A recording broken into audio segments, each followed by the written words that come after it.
is going on YouTube? My name is Nick, and welcome to another episode of the Good Schmidt podcast, where today I will be talking about the Julio Jones trade, as well as giving you all an update on the NBA playoffs, and giving my preview for tonight's games, and just an overall preview of the semifinal series in the West and the Eastern Conference.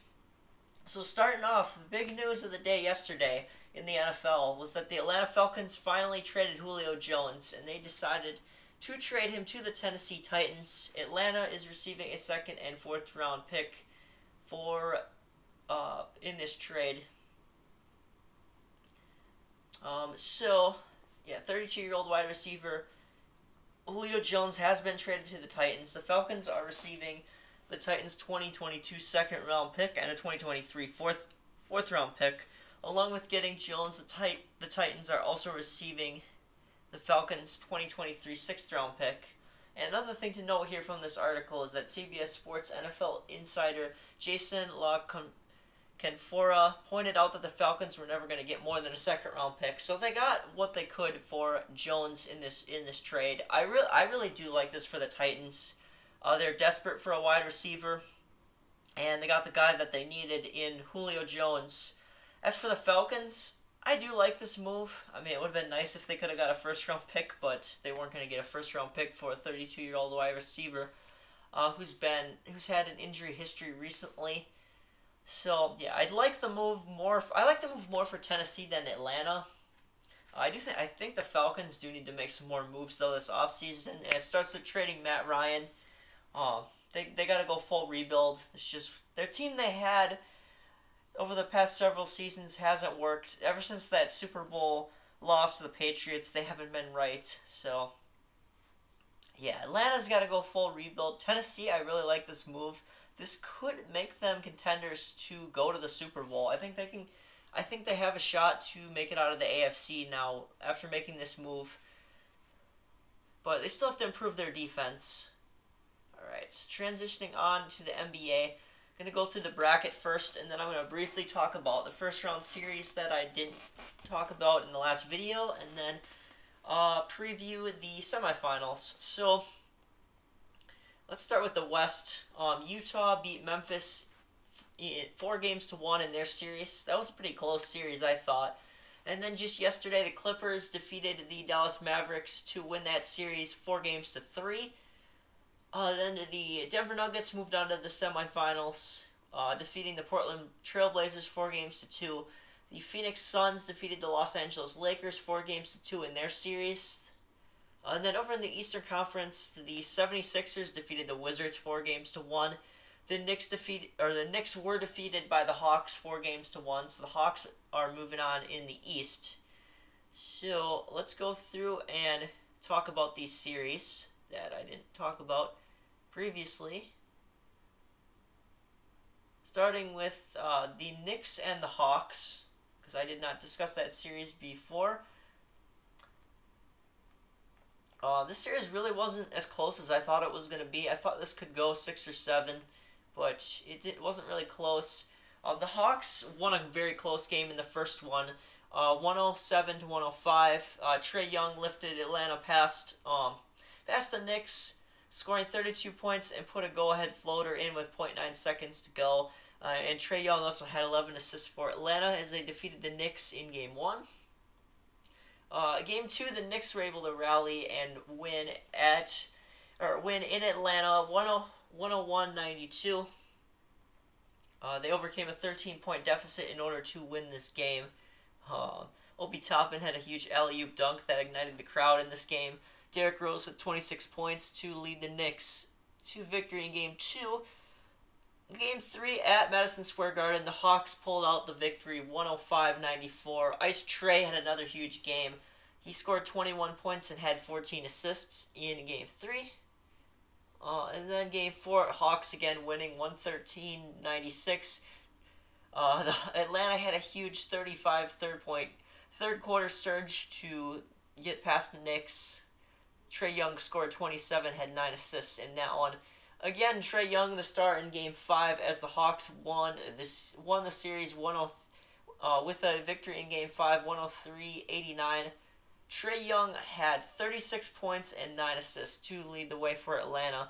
So really impressive series by the Hawks. And Trae Young specifically, he averaged 29 points, 2.8 rebounds, and 9.8 assists in this series. And for Atlanta, they averaged 104 points in the series, 44 rebounds, and 20 assists. For the Knicks, they didn't even average 100 points because the Hawks did play pretty well defensively. They held them to 97 points throughout the series, 46.4 rebounds. So they had a rebounding edge, did the Knicks, and then assist-wise, they had almost 18 assists a night. And then Julius Randle led the Knicks in averages here with 18 points a game, 11.6 rebounds, and 4 assists. I'm surprised it wasn't Derrick Rose because he was the best player in that series for the Knicks. Randle really struggled, I think, throughout this series. I think that was part of the reason they lost. Randle and Julius Randle and RJ Barrett did not play as well as I expected. I thought they were going to play a lot better in this series, but they did not.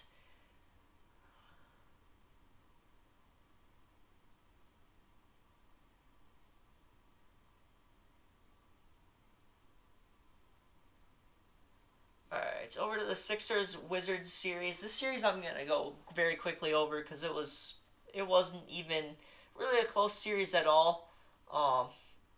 The Sixers just dominated throughout. Game 1, Philly won 125-118.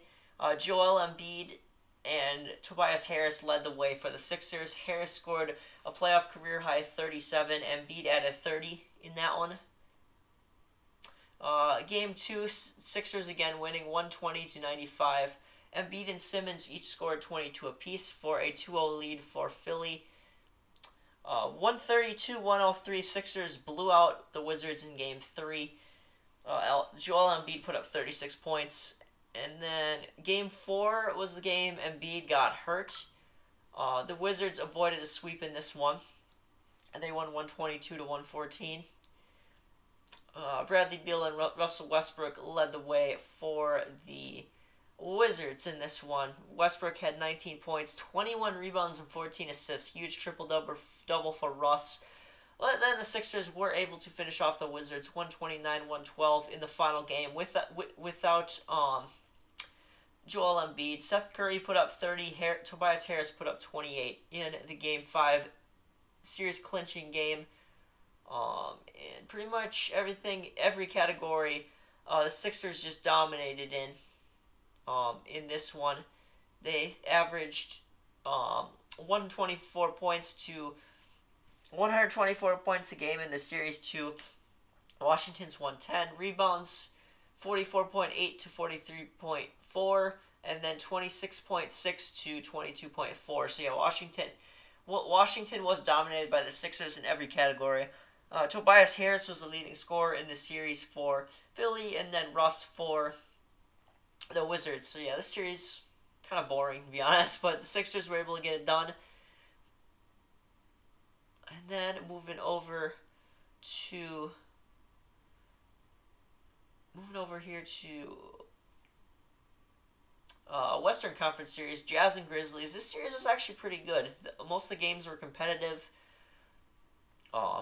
It's definitely, I enjoyed watching this series. I watched most of the games in this series. The Grizzlies took the upset in Game 1, 112-109. Dylan Brooks scored 31 for the Grizzlies as they were able to get the upset, so that was pretty cool. And then Game 2, the Jazz blew out the Grizzlies 141-129. As John Morant was able to score 47 in this one, but that wasn't enough. Donovan Mitchell scored 25 in his first game back in 5 weeks to lead the Utah Jazz to victory. Excuse me, I had to sneeze there. And then Game 3, Jazz winning 121-111. Memphis was able to storm back and take a brief lead in the fourth quarter, but Mike Conley and the Jazz were able to close out the Grizz in this one. Game 4 was a pretty close one, but the Jazz took the dub 120-113. Utah followed the same script as Game 3. They used a late 10-0 run to go past Memphis in this one. Donovan Mitchell led the way for the Jazz with 30 points. Nice win there for Utah. And yeah, they were able to take the series victory in Game 5 with a 126-110 victory. Donovan Mitchell again scoring 30 as Utah knocked out the Grizzlies. But yeah, like I said, this was a really good series, even though it was only 5 games. Point averages led by Utah with 123.4 to 115 for Memphis. 45.6 rebounds for the Jazz to the Grizzlies 141.2. Assists, Utah had 23 and Memphis had 22. Leading scorers in this series were Donovan Mitchell at 28.5 points a game. He had 3 rebounds and 5.8 assists as well. And then Ja Morant averaged 30 points in this series, 4.8 rebounds and 8.2 assists. So really good series here. The difference in this series was Utah had much better 3-point shooting than Memphis. The Grizzlies definitely need to improve their shooting for next year in order to get past teams like Utah, which the Jazz are a top shooting team in the league. Okay, a couple more first round series, and then I will move to the conference semifinals. So let's see, the next series that I'm going to talk about is going to be Suns-Lakers, but I can't find it. If I can't find it, let's see.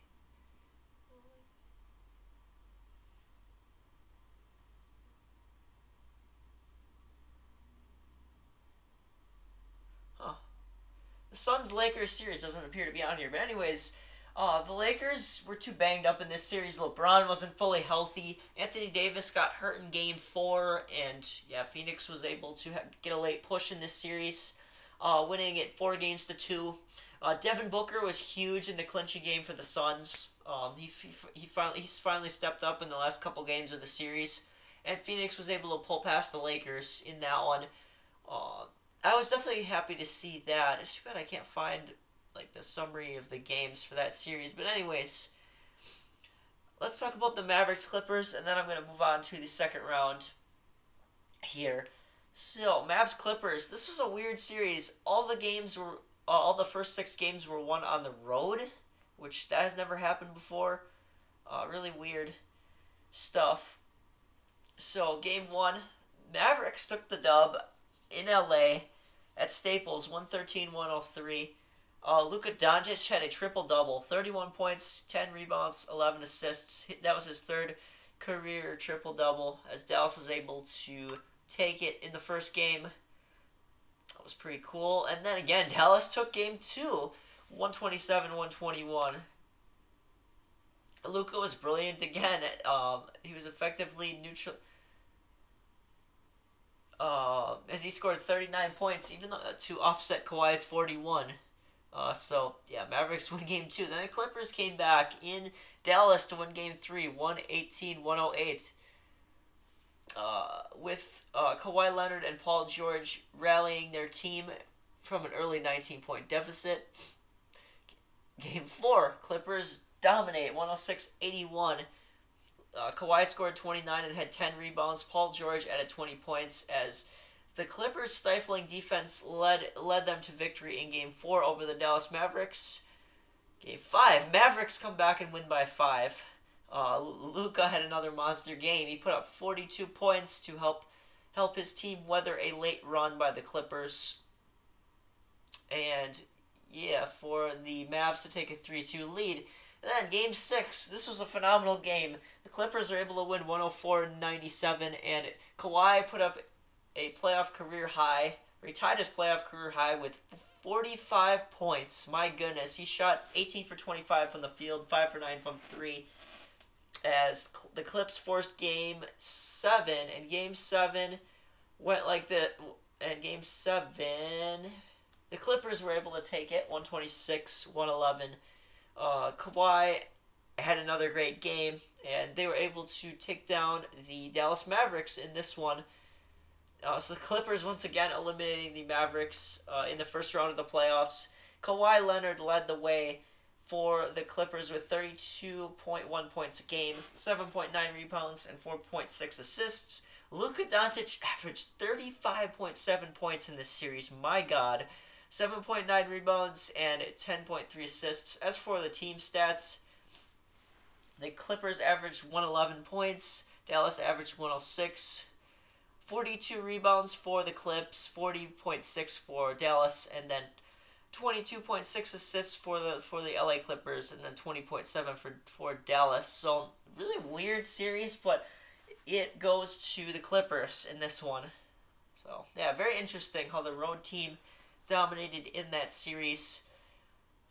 So now let's talk about what happened. Let's talk a little bit about what happened in the Bucks and Nets game the other night, in which the Nets were able to win 115-107 over the Bucks in Game 1. Pretty disappointing game for Milwaukee, but James Harden did exit 43 seconds into the game with an injury for the Nets, and he will not play in tonight's game. Game 2, and today's Monday the 7th. So yeah, no Harden tonight with right hamstring tightness officially. But anyways, yeah, the Bucks were disappointing. They only made 6 threes in this game, and the Nets made 15. KD and Kyrie played really well, and Blake Griffin also stepped up in this game. He was diving for loose balls all over the place, and yeah, Nets deserve to win this one.